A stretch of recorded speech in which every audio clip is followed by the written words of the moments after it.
Welcome to Oaklings, a podcast about art, creativity, and nature. I'm your host, Lucia Para, Italian artist, illustrator, and children educator with the Reggio Emilia approach. And in this season, I talk with inspirational creatives who grow the arts with children and young people. Welcome. Hey friends, welcome to Oaklings. So I'm really excited today because it's our first episode. And the reason I wanted to start this podcast is because I am a children educator, a freelance artist, and working with children is really inspiring for me. And so I thought it might be a good idea to talk with inspirational people that bring their talents with children, and together they give nurturing to imagination and wonder, which I think we perhaps need a little bit more even in our adult life and in general in our society. So as today that I'm recording, we are in September in the UK, is actually the first day of autumn, and I was working today on my Patreon. So I started a Patreon for children and families, and it's all about art, creativity and nature, which are the things that I think inspire me the most and keeping me alive. And so I have this big desire to share them with children all over the world possibly, and to create a little community of like-minded people as well that loves our planet, and also the idea of living in this world creatively in everything we do. So today our first guest, it was a very special for me. I came across Maria Luisa on Instagram, and she is part of this atelier called Papoila vento. I hope I pronounce it right, in Portugal, and exactly in Porto. And they deliver art workshops for children. And one of the things I learned in this podcast, which was very useful, is to not stop the recording as soon as we stop the conversation for the podcast. Because what had happened is that Maria Luisa was telling me very beautiful things and interesting and inspiring things even afterwards. So I just wanted you to know as well about that. One of the things she shared is that, as I do, they as well start their session with a story. They read picture books to the children of the special selection of artistic and arty picture books, but they also have a library, an open library that the children can access during the session and in their breaks. And it turns out that this place, this little corner, is really a social, a very actively social place where they actually get to know each other and sharing the books. And one interesting story happened one day that one of the children who didn't used to speak in his classroom, they basically realized that by reading the books to the others, he was actually speaking in a social situation for the first time. And as you can imagine, as an educator, this can be the most beautiful thing that happened. And when the parents could see this in a video that the girls recorded as part of their general advertising, that was just mind-blowing for them. So I wanted to share this with you, but now I leave you to our conversation. I hope you enjoyed it, and I see you at the end. Okay, welcome everyone. Welcome to Oaklings, and welcome Luísa to the podcast. It's really nice. Thank you. I'm very excited. I'm looking forward to this chat. Just before we start, where are you actually? Because I see a lot of your things based in Portugal. Is this where you're living? Yes. I'm from Porto, Portugal, and I'm living here now. I studied abroad, but now I'm back. And do you live in Lisbon? Is that? No, Porto, Portugal. Porto, which is the capital, isn't it? No, it's the second biggest city. Lisbon is the capital. And I see. Yeah, I need to dust off my geography. In fact, Portugal is one of the countries on my wish list to visit, especially because of the art that you have in the artisanal things. Really like that. That's lovely. Thanks. So say a little bit about you. I wanted to tell the listeners, both in a video and in the audio version, how I came to know about you. So first, I met you through Instagram because one of the teachers of the MA in Cambridge, the color tutor, showed your profile on a page.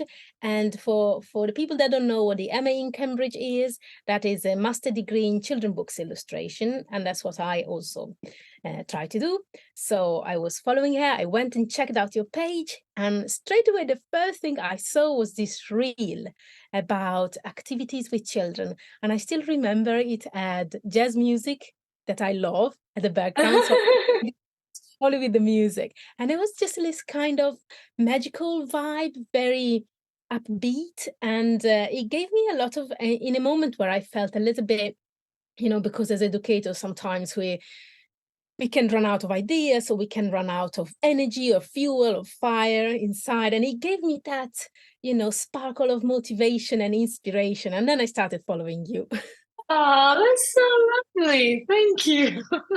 And so I wonder if you could tell us, our listeners, a little bit about you and how this idea of sharing and growing your art with children started. Yeah, so I studied in Cambridge, in Cambridge School of Art. And that's how I met Juliet as well. I had the privilege of having her as my color theory teacher. And I studied illustration. I just wanted to be fluent in drawing, and I always knew I was going to be an artist, so I was so interested in that. It was such an amazing degree. I loved it. And then I remember, even before I started my degree, I kept thinking, I'm going to be a teacher one day, but maybe let's try and be an artist first. And then I graduated, and then this opportunity came up, and I thought, okay, I'm gonna start doing these workshops as well, and see if maybe it can be a good part of an income, or maybe it'll be interesting. And I really didn't anticipate how much I would love it. I found that the illustration fed the teaching, and the teaching fed the illustration so much, and that's how they keep each other alive, by being together. And it's been really amazing, because it was quite unexpected for me to love it as much as I am loving it at the moment. And I've been trying to research more about education and all of that, and I don't know, as an artist, it's just really interesting to step into the world of children, and how intuitive they are. And it's been great. Yeah, I That's kind of how it definitely started. Yes, I definitely relate when you were saying that the illustration gets fed by being with them. I really feel the same, and that's why also I try keep doing it, because it is quite magical. They almost give you their enthusiasm, and and then you want to try things with them. But I wonder, so you do these activities, which are mainly like around arts, like visual art, I would say. Hmm. Hmm. You do them outside from schools, or do you also work with schools? So I do this in a atelier with another artist who's a friend, and she had this studio, and she wanted to do these workshops to also help support the studio. Yeah. And so we started kind of in that way. We started in a sporadic way, and now we're doing every other week in a Saturday. So it's not connected Yeah, to a school. this is It's, was it's was very interesting to me at the beginning. I'm not sure if you still do that, but when I saw it at the beginning, it was seasons. And I thought, oh, this is really cool way, because one of the things it happens sometimes, and I'm sure in schools happen all the time, is that doing it constantly becomes a little bit forced, and then you kind of, yeah, again, run out a little bit of fuel or inside energies somehow by doing it not constantly, by giving it season, or as you say, just every other, then it gives you time to recharge and just to refresh your ideas or get new ones. Yeah, it's really nice. The seasons thing was just we wanted to be connected to nature, and also to kind of run away from terms, like the first term, second term, like they do it in school. We wanted to have a different kind of I don't know, section. and and for us, it came quite naturally. And we plan like about 5 or 6, depending on the time, the dates. We do about between mostly 5. And so we plan those workshops together as a like little block, and some children can enroll in the whole block. And so far we've done that children can just go to a separate lesson. But Mhm. we've been we've been wanting to do it so that kids are for the whole block and they can't come sporadically, because with this we did the summer school for 2 weeks in July, and it was really so wonderful to have the same kids come back, and to be able to set up some good practices of the studio and be like, okay, this is where the scissors are. Don't ask about where the scissors are, and things like that, so that really give an ease to the environment, and makes us all more relaxed and more focused as well. Yes, I So also noticed that following children in their own journey is so much more rewarding, because you, first of all, get to know each other and a little bit of each other's personality, and so get used to each other. But also, I felt, at least in my practice with children, is that you can take them along with you, and often I get really somehow close with the children that, like me, at their age, don't have a lot of confidence, and then we build up this confidence, and by the end there's so much reward, I think, for us as teachers, rather than when you see them once and never see them again.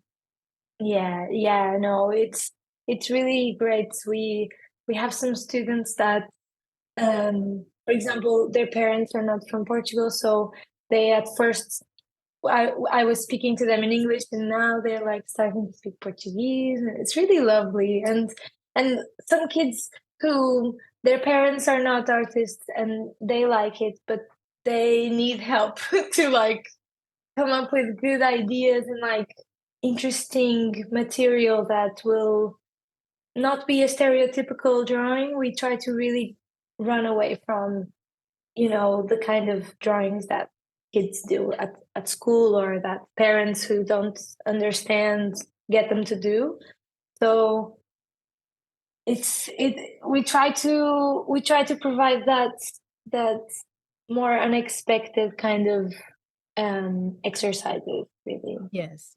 And do you feel like having a partner, like someone that plans with you and have ideas with you, it just strengthen a little bit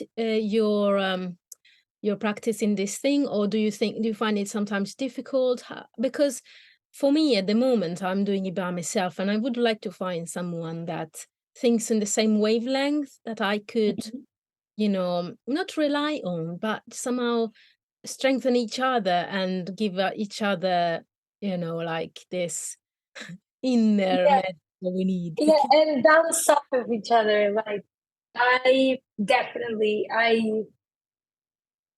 Rita, my collaborator, I mean, I'm more, well, we're collaborators, but she's like older than me. She's been an artist for a long time, and she has this calm energy that is so wonderful. And Yes. she we really align on especially the philosophy behind what we want to pass to the children, and how we want to also, how gentle we want to be with them, and all of this. And And how did you meet? pardon? Sorry, how did you meet? So she's been a family friend since before I was born. So Okay. yeah, and she, yeah, I don't enjoy working by myself for a long time, especially in projects like this. I really love to talk, and so to have someone I'm doing it with is essential for me. And we come up with ideas by talking. Sometimes we have a small list of ideas, but then we have a meeting and then we're like exploding with so many ideas. But I find it so essential to have someone else. And I don't know, for my personality as well, when that workshop, like, you notice that the energy changed and something needs to happen and we're not sure why, what. So the one who's more in it with the kids can't think of anything, but the other one is like, oh, I know. So it's a great dynamic. I really Yes. enjoy it that way. And is there any, I wonder, when you have to plan and decide which activity you do you have favorite places or people that you look for inspiration? Mm. Yes, we have a very big Pinterest folder. And you know, the algorithm works really well. So when you start pinning things that are interesting to you, more comes up. But also we have a few books that we really enjoy and use as inspiration. Um, and yeah, for example, one that is it's a school kind of, but an independent school like we are. I'm not sure how to say it, what the word would be, but they facilitate workshops in America. They're called Purple Twig, and they're amazing. One of their teachers called Samantha. Let me just check. I have it here. And make sure to Samara call he. I'm not sure how to say it, but she has this amazing book called Drawing Workshops for Kids that I found online, and it's just beautiful and like so in our style. So we sometimes use that as a starting point and then come up with a different idea. Um, but yeah, um, there's also another blog called the Art Bar, which is really good. Art Bar blog, and they Mhm. also have a book called Art Workshop for Children, and yeah, those are really good resources that we've found by researching for hours, Yeah, and they it's great. really help.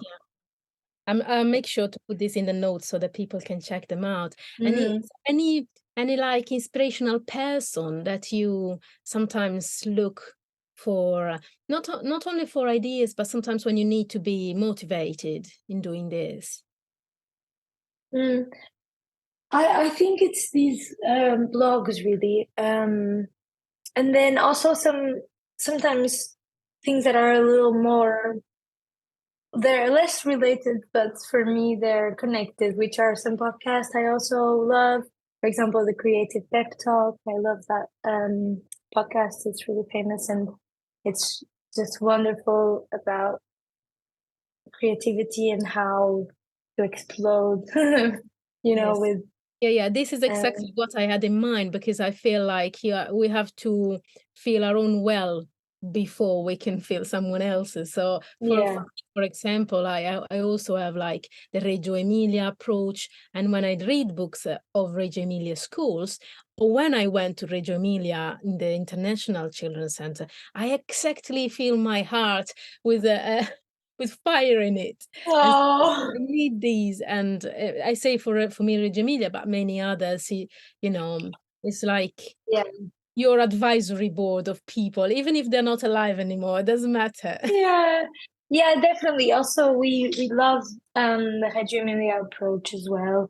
But also we love Montessori. We love even some aspects of Waldorf, and we try to drink from all those little fountains, I guess. But yeah, so there's a lot to find, and we feel like in an intuitive way, by being interested in this topic, we kind of keep finding new things and keep expanding. So Yes. And did you that's the thing. find, is there something that so far, because how long have you done this for? I don't remember. So it was a year in April. So Okay, so about a a year year and and a a half. half. Yeah. Yeah. And, did you find specific something particular the children reacted positively to? Was there something that you thought, huh, I didn't expect this was going to be well received like that? Mm. Yes.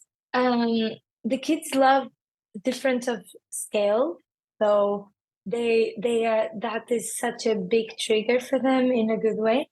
For example, one of the tools we use is the projector, those analog projectors, and we sometimes have them draw in oh, I forget the name. Those transparent pieces of paper that are Okay, yes, plasticky.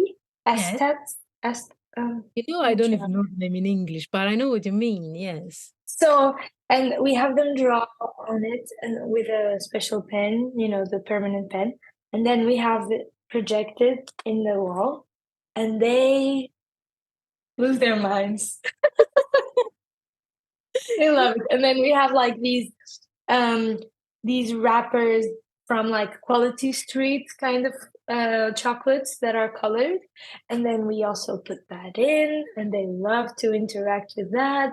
Or sometimes we have little dried flowers or plants, and we put them in the projector, and they go inside in front of the projector. They're like, I'm in a forest. Which is and so then interesting. Yeah. and then sometimes we even put um paper on the wall, like big papers, and then have them draw the shadows. And it's just honestly, the scale is so nice. We also do things in a small scale in a fun way. For example, we have these magnifying glasses that sometimes we have them draw a tiny seashell, and they have to be looking in the looking glass. So it's ways to try and show that art making and drawing is about having a very precise eye and learning to see. So we try to really kind of explore that. And Um, so I guess when you do this, because I didn't ask at the beginning, but I think the number of children you have in your workshop is limited so that you can actually, I guess, I'm not sure. mm, yes. The studio is quite small, so it's really beautiful, but it's small. So we do have about 10 to 15 children, depending on the activity. Um, and it's two of us. So obviously that's a very privileged Yes. sort of setting. Most teachers can't um, they be so present with each kid because Yes, yes, it's too yes. And many. I remember once I seem to have seen in a reel that you brought the children out in the town. What's that Yes. about? So that was in the summer school. We did this really great project that was about a street. And so we went to a place close to the atelier, and we made them sketchbooks and these little kind of tool bell kits that we sewed together. And we had them draw like the buildings, and then they also had kind of jobs, each one of them. So one of them was focused on trying to find the plants and in unexpected places. So they found like um, plants coming out of buildings, or like in the cracks of the road. And then we had these color kind of matching things we did, which was like pieces of cardboard stuck with a key ring, kind of. And then it had a piece of paper in a color, and we had like about 200 colors, which was a little insane.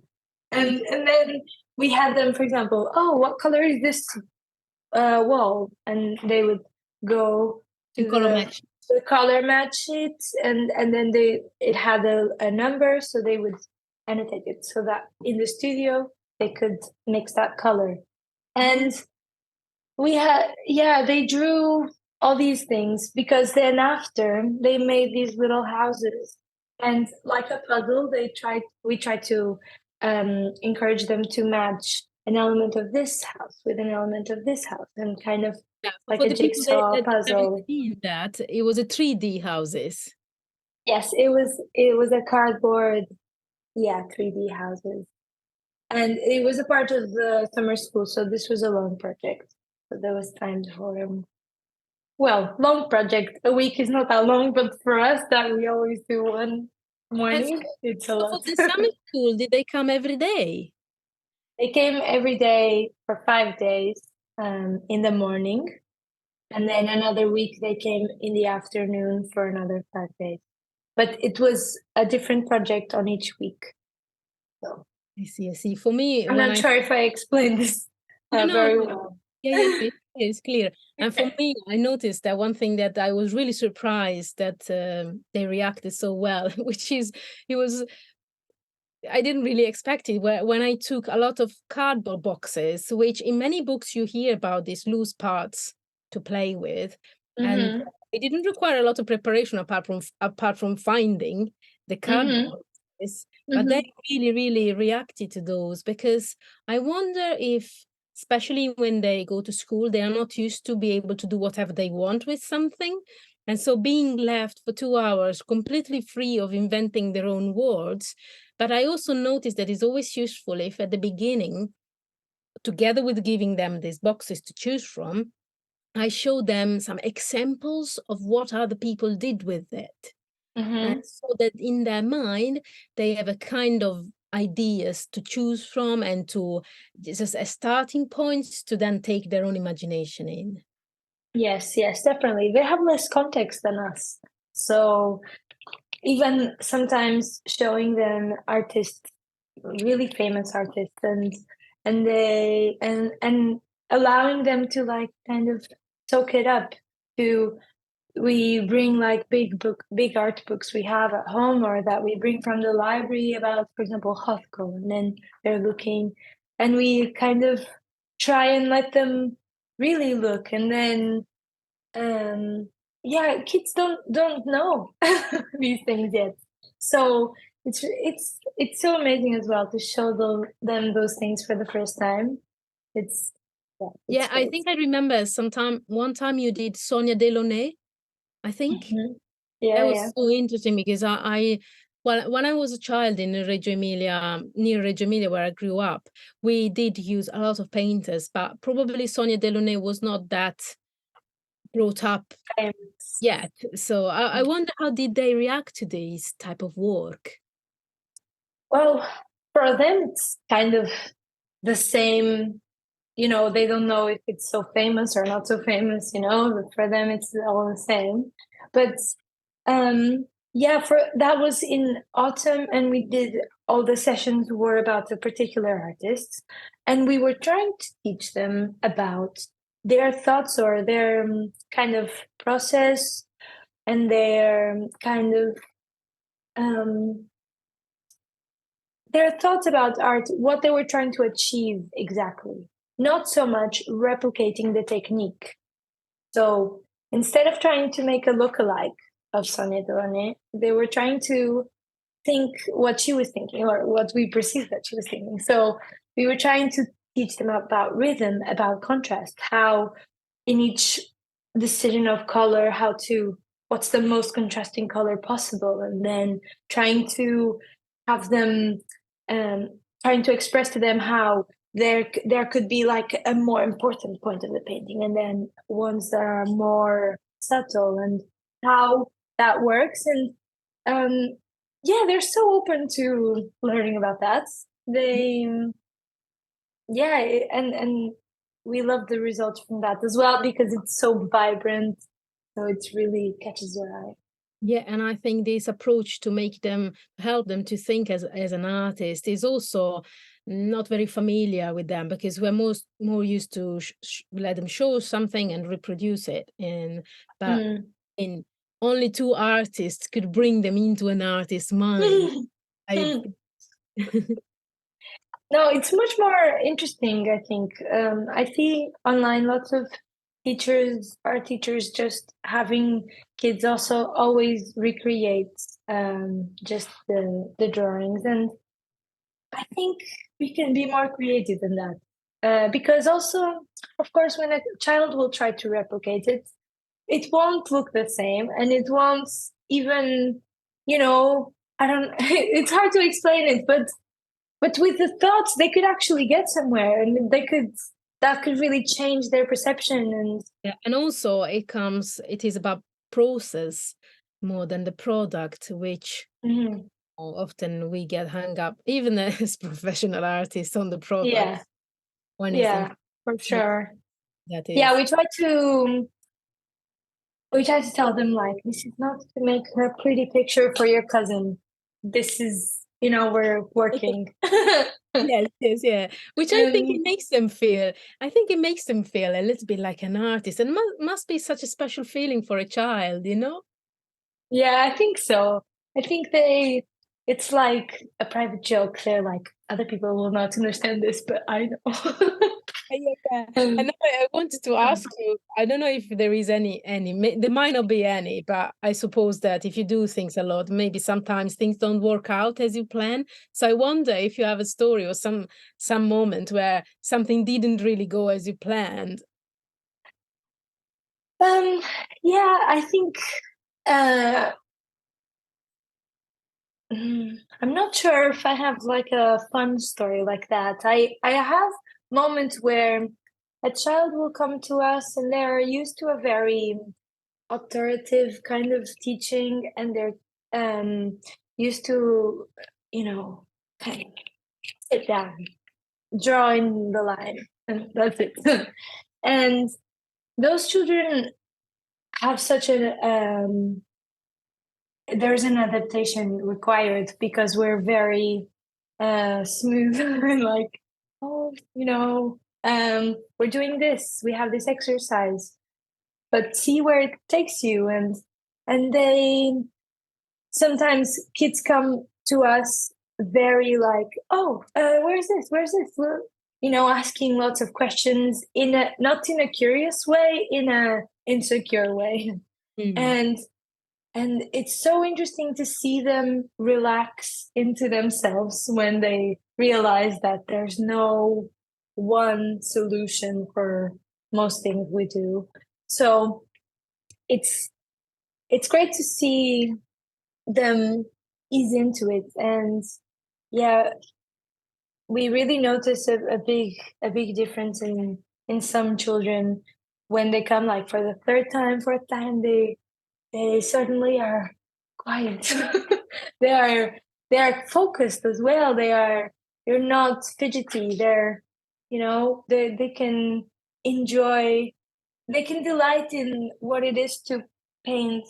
Like sometimes there are parts of the process that are very relaxing. Like sometimes we are gonna do collage, but first we have to paint a background. So they can just paint the background and they can be like very in it. But Yes. if they're very nervous about doing it wrong, they're going to be asking all these things and trying to see, and oh, I want that color too, and stressing. And it's wonderful to see them with time become much more confident and chill. Yeah, actually, this is very interesting. And you made me think of that in our society, everything is really fast anyway. The video games are fast, and many of them have screen. And so, even as adults, we are used to do things fast and switch from this to that. So, I guess this is also part of, relaxing into the art making, which in fact, it was made more or less the same way, I don't know, 100 years ago, 200 years. Yeah, Depends. yeah, I know exactly. Yeah. And another thing that I wonder, because I haven't found, well, it depends really from project to project, but I didn't find a proper solution, is that because we all want to keep the quality of the experience high, but often we struggle with budgets. And I wonder if you came, in your experience, if you found not a solution, but some kind of help in some situations for that. Yeah, that's what we're not an example about. No, it's not making us that much money yet.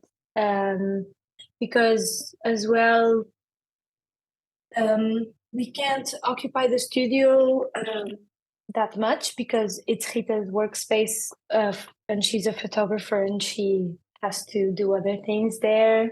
And so we can't really do that many workshops, but then also we can't have that many kids in the workshops because Yes. we don't have the space. So we were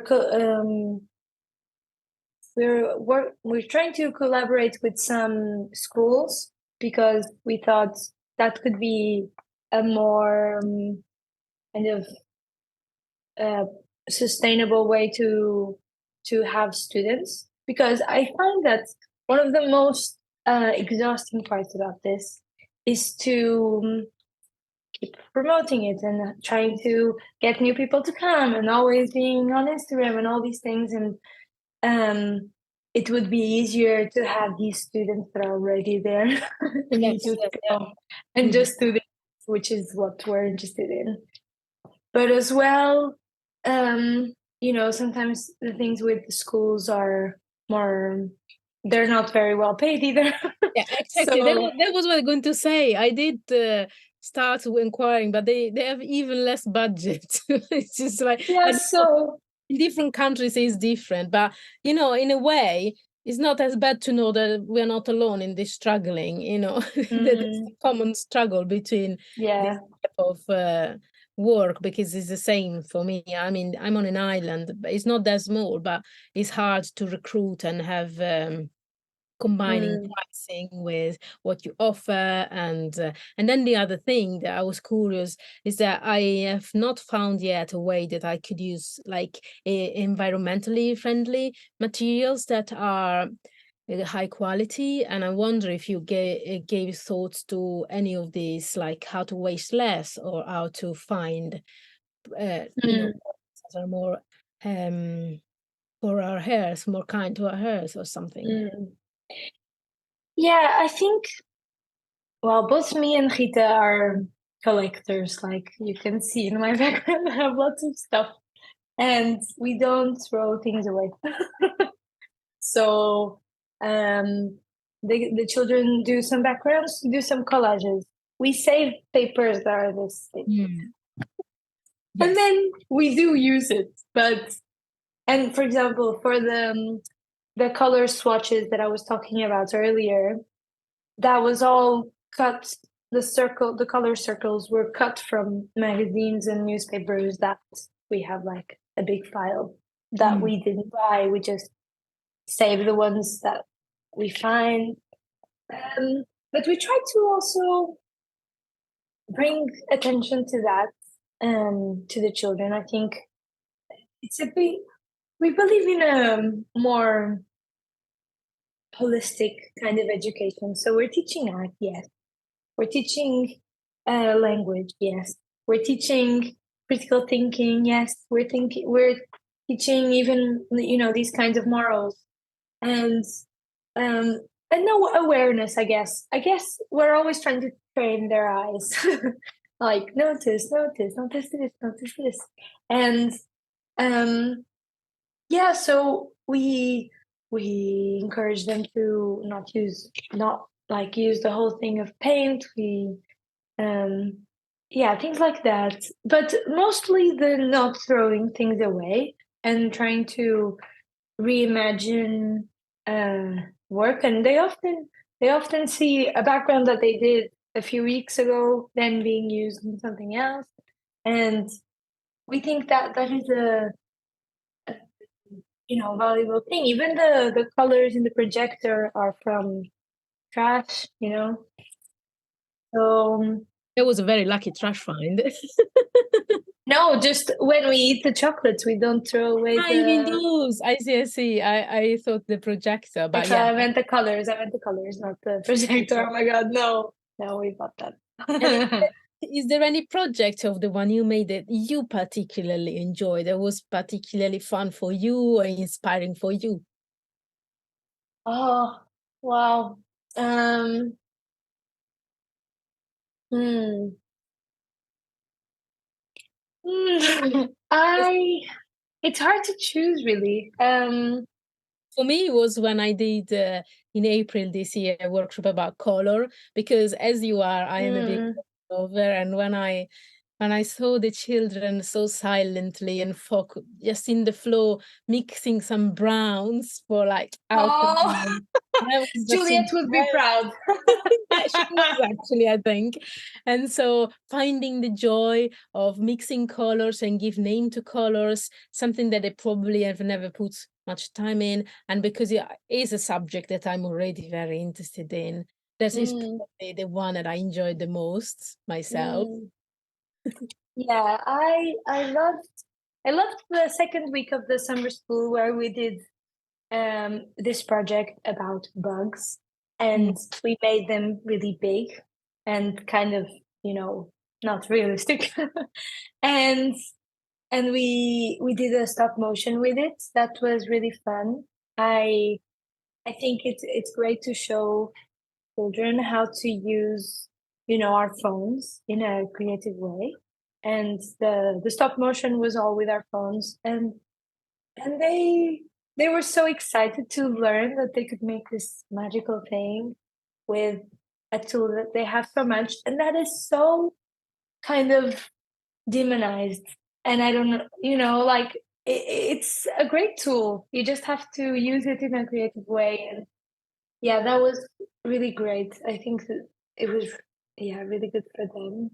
And also, I love the collage. I am a big fan of collage.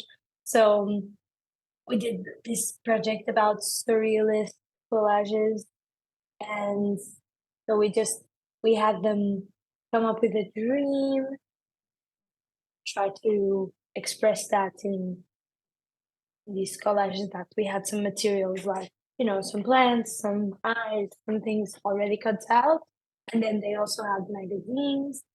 So that was really fun. I think also to draw, but not with their own drawings. They're using these pictures, but they're kind of drawing in a way, by combining them. And yeah, I think even especially the smaller children really were amazed at, like, oh, I made it, but it's like I didn't take the pictures, but yeah, it's me, and it's really empowering. I think for like collage in that way. Yeah, is collage something that you use in your own work sometimes? Sometimes I go through phases. I enjoy using especially block colors underneath drawings, and I talk a lot about backgrounds because I find that a very useful um, tool. So yes, I do use it sometimes. Mm. It was interesting what you said about technology, because I feel kind of the same. But Reggio Emilia approach also use it. I think they started using technology and digital tools in the 80s as soon as they came up, because they That's understood great. really, really valuable, starting with projectors, but then carrying on with other technologies. And I remember I saw this stop animation. You actually have, for the listeners that haven't seen it, in your studio, there is like a round window. And so all these bugs, one by one, were filling it up. Yeah, Yeah, yeah, it was yes. fantastic. Yeah, the round window is a part of our kind of, if we were a cartoon, that would be a big feature. Like, 'cause it always comes back to it because I think there's something so simple about a window that it's always the same, and they come to Italy and they're like, oh, it's like we're in a ship, or Yes. and yeah, they love it. they love it. So we use it a lot. Mhm. Yeah, I remember talking about technology, this story, which is actually happened to me. There was a child, I think it was about 8, and he was in a phase of really being insecure. It was kind of in that pre-teenage years where you need to try Mm, to find out who you are. And he asked me a lot of questions about who and what an artist is, because you wonder if he was an artist or not. And then for a time, he started playing a lot of video games, and of course his parents were not particularly happy about that. But then one day in a class about drawing, I realized that he was actually using these video games almost like a meta language to express himself. So I could see that he was putting himself into the video games in order then to find a bridge to connect him with the other older children. that's And beautiful. I explained this to his mom, and I said, generally, I'm not particularly enthusiastic about video games, but in this case, this video game is actually helping him to express himself. So, I mean, in It a comes way, yeah, it comes back to the looking again.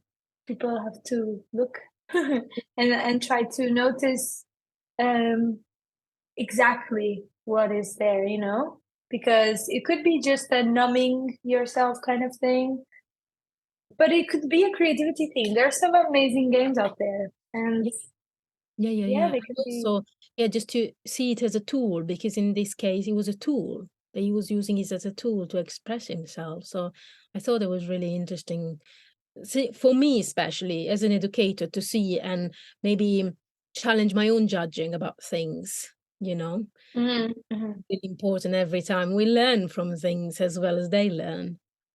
Yeah, for sure.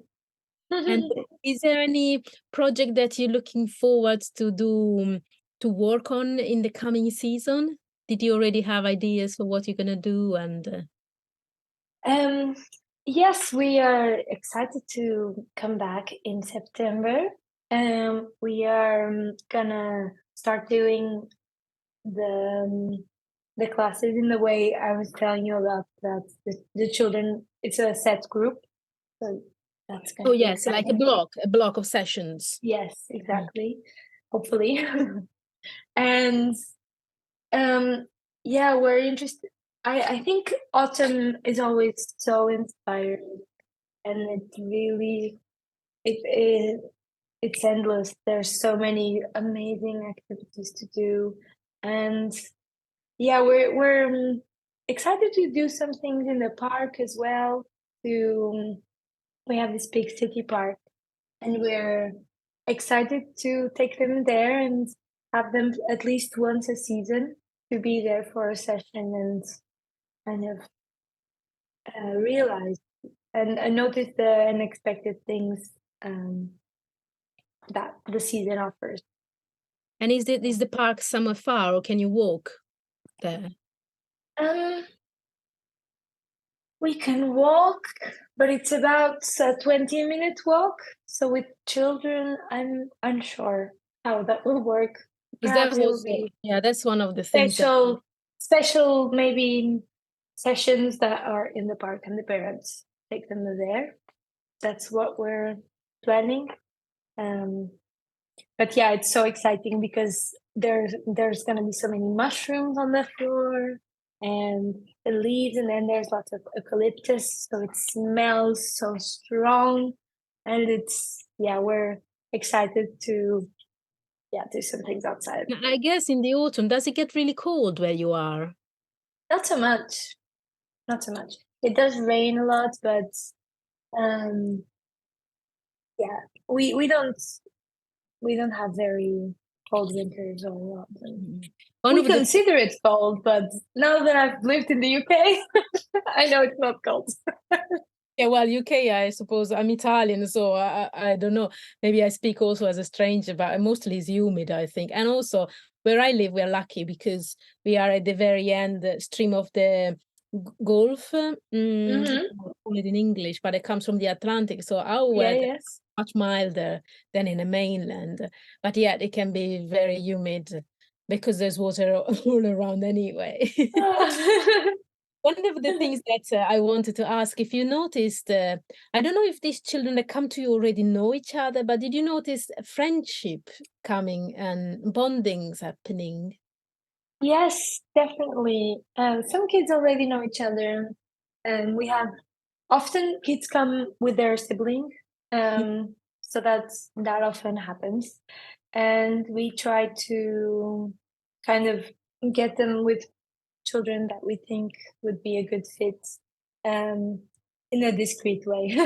We just Yes. kind of sit them together, and no, it's so great because in a relaxed environment, they at first are like, "Oh, I don't know anyone," but then they notice how no one's gonna ask them to do something stressful or, ask them a question that they don't know, and so Yes. and they it's really fun as well when this has happened a few times, when a child has come a lot of times to our workshops, and then one time they bring a friend, and they're like, "Come look," and they're showing them around the atelier, and we're like, "Oh!"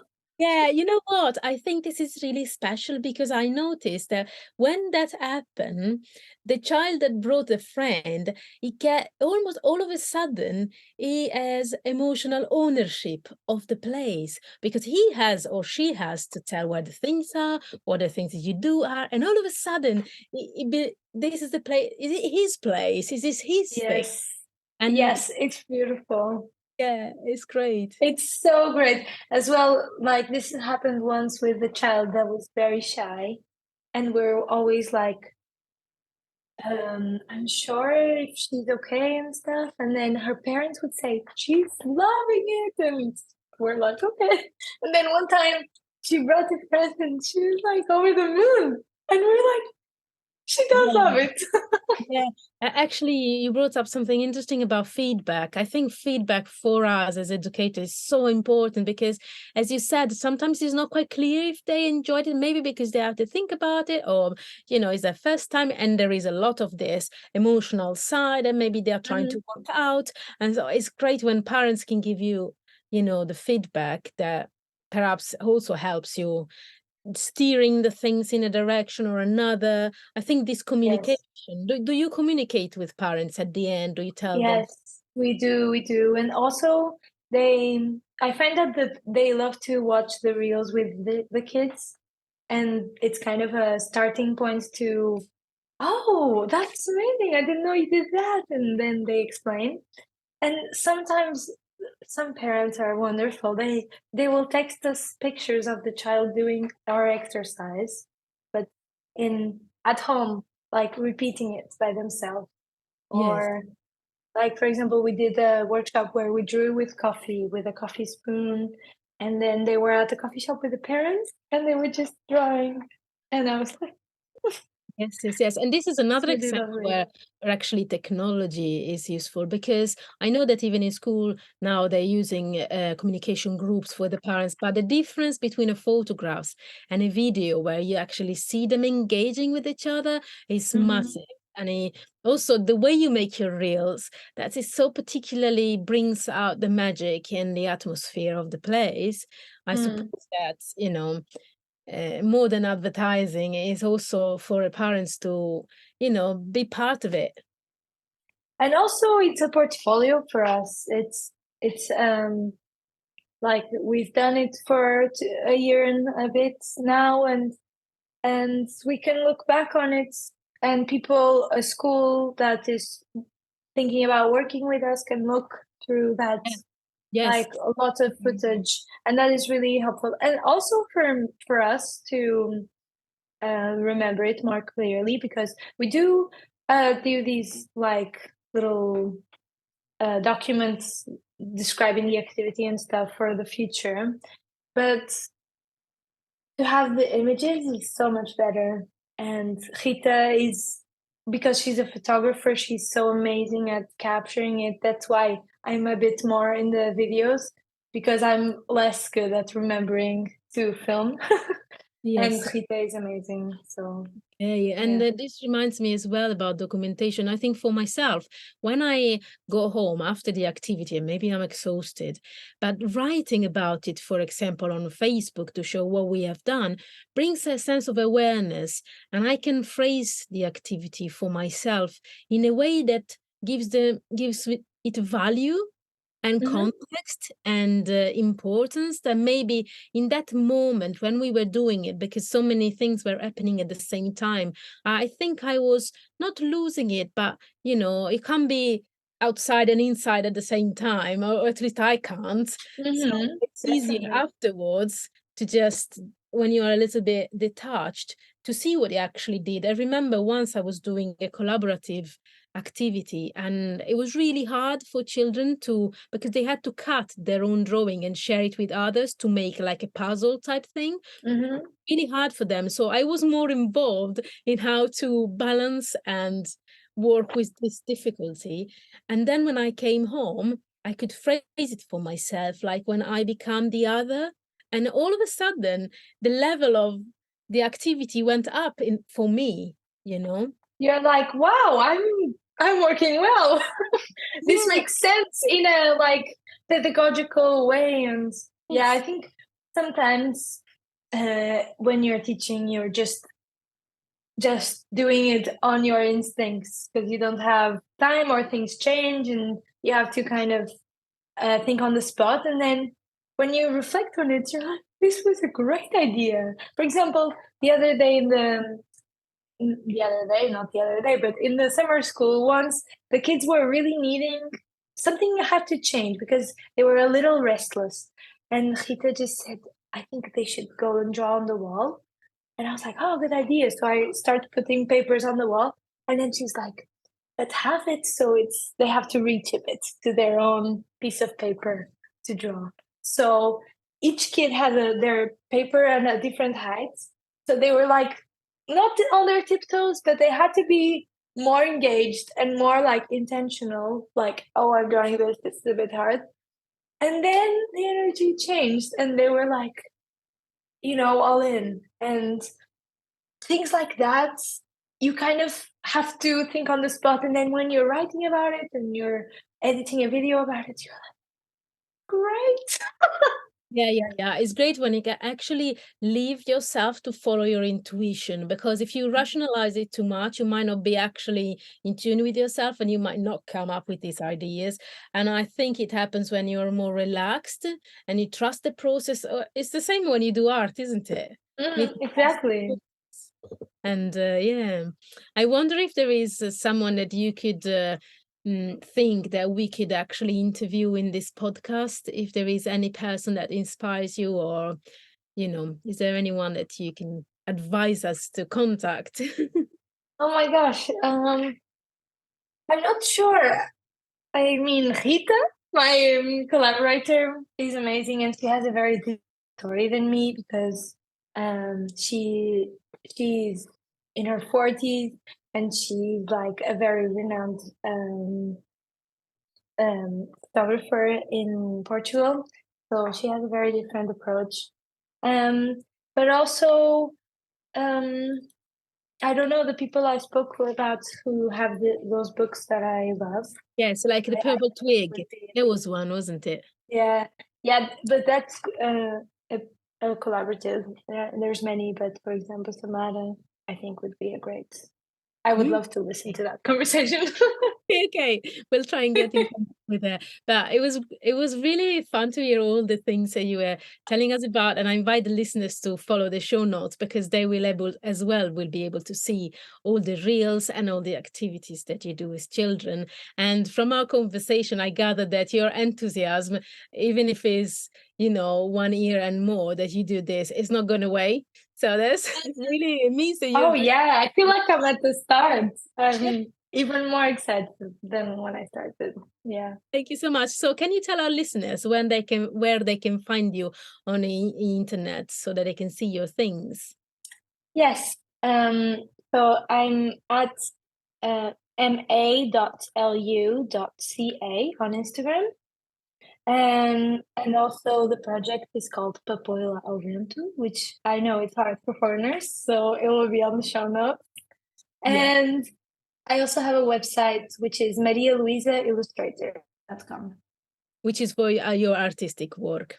Yes, exactly. Okay, fantastic. Well, thanks a lot for saying yes to my request. And I didn't say that at the beginning, but when I started and I had the idea of this podcast, you were one of the first people that came to mind to interview. So I was really pleased when you said yes. And definitely, I hope this conversation will inspire the listeners to do their own creative things with children. Oh my gosh, thank you. It was so amazing and so great to talk about these things. Yeah, it's very inspiring. So thank you. We look forward to see your next adventure in the park. Thank you. Thank you. Thanks, Bye. Lucia. Bye. Maria Luisa's enthusiasm is what really brought me to her, and she is a little bit like one of those children that go to her workshops. She's so ready to experience wonder and to see things in a new exciting way. And I think enthusiasm is a little bit contagious, and people around us can feel it and can feel inspired and keep their curiosity alive as well. So I truly hope you enjoyed our conversation, and you will find all the links to Luisa's art and workshops in the show notes, together with the people she mentioned. And there is also a YouTube version of our conversation available. I will leave the link as well in the show notes. And if you happen to know any little creatives, there is also my Patreon where they can experience and enjoy with me in a safe space the magic of nature and art. Thank you so much, and till next time, keep creating.